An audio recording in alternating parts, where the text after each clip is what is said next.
Hello there, ladies and gentlemen, and welcome back to a brand new episode of the Block by Block series. And I hope you can ignore the rain in the background if my mic is picking it up, because it is absolutely pouring outside.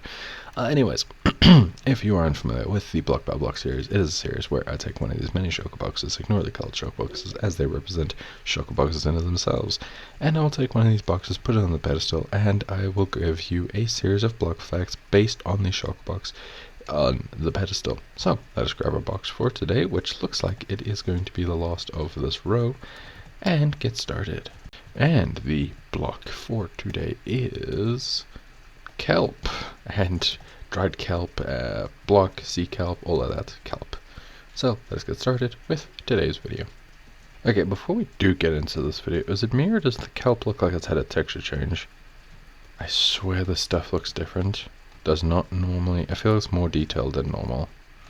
But yeah, I've tried to look. I can't find anything for texture changes. But yeah, it looks a whole lot like more detailed.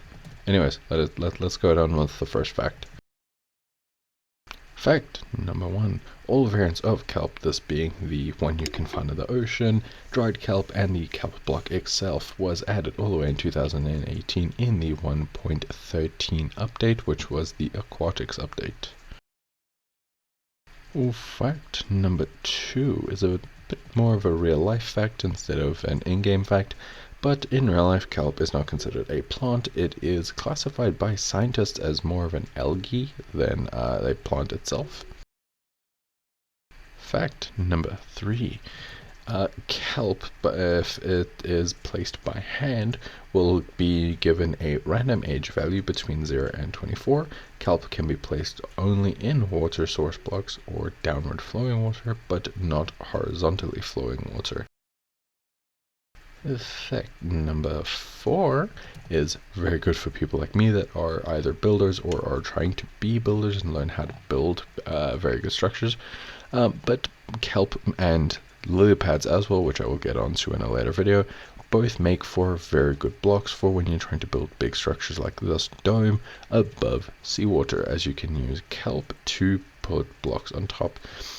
Also on top of that, when kelp is placed in downwards water, the flowing water is transformed into a water source block.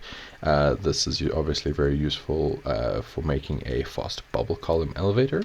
And again, like I said, any building block can be placed on top of kelp plants, which makes it useful for building structures over deep oceans without needing to build from the bottom of the ocean.